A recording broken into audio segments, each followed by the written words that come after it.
안녕하십니까. 10월 21일 역대상 오늘 10장부터 12장까지 말씀을 가지고 114 말씀 묵상합니다.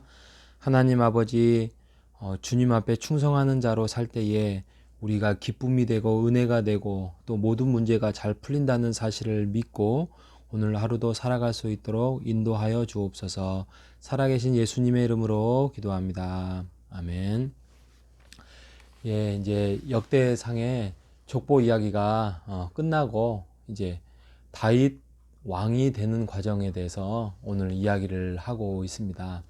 먼저 이스라엘의 일대 왕은 사울 왕이었습니다. 그때만 해도 겸손했고 하나님이 보시기에도 믿음직스러운 왕이었습니다. 그런데 어느 순간 그의 삶이 무너지기 시작했습니다. 자기 중심의 삶, 하나님보다도 자기의 자리를 지키는 욕심, 또 거짓말, 또 제사장으로서 할 일이 있고 왕이 할 일이 있는데 그런 것들을 자기 마음대로 뛰어넘는 그 모습들, 기타 등등의 그런 모습 속에서 나타납니다. 그런데 여러분, 죄라는 게 언제나 과정이라는 게 있습니다. 어느 날 갑자기 죄를 짓지 않습니다. 처음에는 자기 중심의 유혹이 찾아옵니다. 그걸 물리치지 못하면 그 다음에 그걸 합리화하는 타협이 들어가고, 그리고 그거에 대해서 한 번 정도는 넘어갑니다. 두 번 넘어갑니다. 그래서 그게 무뎌지는 거죠. 그게 옳고 그른지 모르는 상태에서 반복되면 이게 이제 죄가 되고요. 그 죄를 감추고 또 자기 중심으로 설명하고 하다 보니까 이제는 그의 결과는 실패하게 되는 과정이 사울 왕을 통해서 이야기를 하고 있습니다. 사울은 오늘 성경에 보니까 10장 13절과 14절에 보니까 사울이 전쟁에서 죽게 되었습니다. 근데 죽은 이유에 대해서 이렇게 이야기를 합니다. 여호와께 범죄했다. 어떤 범죄를 했느냐? 첫째는 하나님의 말씀을 지키지 않았다. 두 번째는 신접한 자에게 가르치기를 청했다. 세 번째로는 여호와께 묻지 않았다. 그렇게 이야기를 하고 있습니다.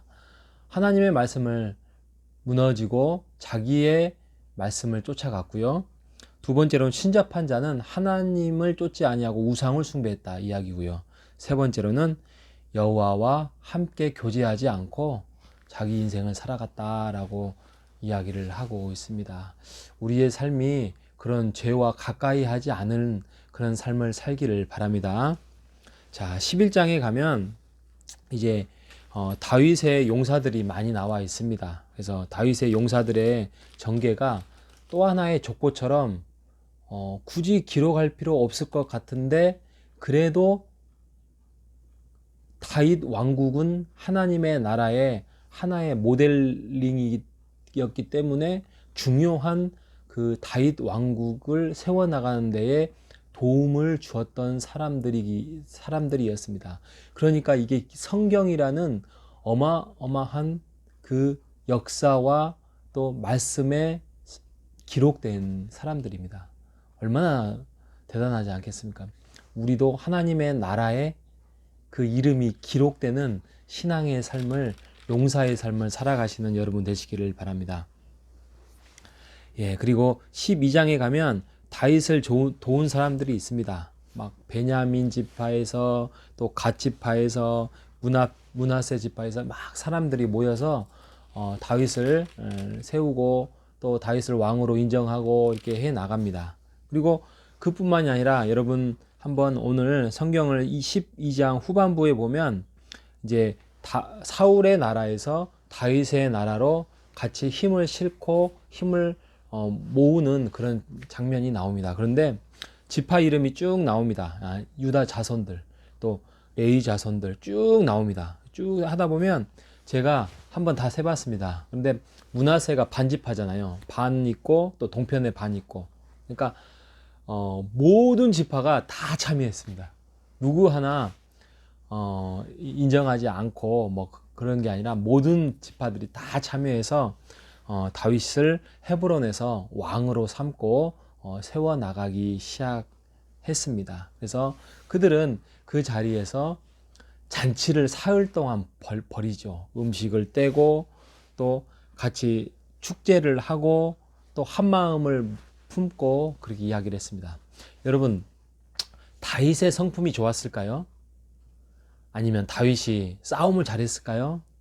근데 우리가 알고 있는 것처럼 다윗이 물론 어떤 하나님 중심의 삶을 살아가려고 애를 썼던 아주 위대한 사람이라는 거 알지만 그도 실수와 실패와 또 죄와 잘못을 많이 반복했던 사람입니다. 그럼에도 불구하고 하나님을 좀 더 가까이 가려고 죄 앞에 무릎을 꿇었고 눈물을 흘리고 몸부림을 쳤고 또 하나님의 말씀 앞에서 순종하려고 했던 사람 중에 한 사람이었습니다. 그러니까 다윗이 그런 모습은 있었지만 우리와 별반 차이가 없습니다. 하지만 다윗이 하나님을 쫓아가려고 하고 또 오늘 말씀해 보니까 하나님이 다윗과 함께 했다라는 이야기가 있습니다. 다윗과 함께하는 그 모습을 이 많은 자손들이 12자손들이 알고 그 다윗을 쫓아서 왕을 세웠다. 바로 이겁니다. 여러분, 우리가 아무리 위대해지려고 하고 아무리 강해지려고 하고 아무리 지혜롭다고 한들 우리보다도 더 강한 사람이 나올 수 있고 우리보다도 더 지혜로운 사람이 있고 우리보다도 더 위대한 사람이 있기 때문에 절대 이 땅에서는 내가 위대해질 수 없고 강해질 수 없습니다. 우리가 위대해지고 강해지고 지혜롭고 또 사람들에게 많은 사람들에게 칭송을 받으려면 하나님이 우리 안에 거해야 됩니다. 그리고 하나님을 우리가 쫓아가고 순종하는 그 모습 속에서 많은 사람들이 여러분을 우러러 볼 것이고 여러분을 존중할 것입니다. 여러분 마음속에 하나님의 법이 있습니까? 또 여러분 하나님을 쫓아가려는 순종의 마음이 있습니까? 우리가 교회 안에서 그런 하나님을 쫓아가고 또 하나님을 세워드리고 그리고 하나님과 교제하는 삶을 살아가는 여러분 되시기를 바랍니다. 다윗도 위대해질 수 있는 것은 하나님이 함께 하셨던 것처럼 우리도 이 땅에서 인정받고 칭송받고 박수받고 많은 사람들이 여러분의 또 그런 성품과 또 여러분을 좋아할 수 있는 방법은 바로 여러분 안에 하나님이 함께 하셨을 때 그리고 그 하나님의 마음이 여러분을 통해서 드러났을 때 우리에게 좋은 열매를 맺을 수 있을 것입니다. 우리도 작은 하나님의 나라를 이 호산나 교회에서 다윗 왕국처럼 이루어가는 우리 모두가 되시기를 간절히 기도하며 바라겠습니다. 기도합니다. 하나님 아버지 감사합니다. 다윗이 왕이 되는 것은 많은 군대가 모여서도 아니고 다윗의 성품이 좋아서도 아니고 또 많은 싸움을 잘했던 사람들이 있어서가 아니라 바로 다윗이 죄 앞에 철저하게 하나님 앞에 아뢰었고 무릎을 꿇었고 또 하나님의 법을 사랑하고 순종했기 때문입니다. 우리도 죄를 멀리하고 하나님 앞에 순종하는 우리가 되게 하여 주시옵소서. 이 모든 말씀을 살아계신 예수님의 이름으로 기도합니다. 아멘.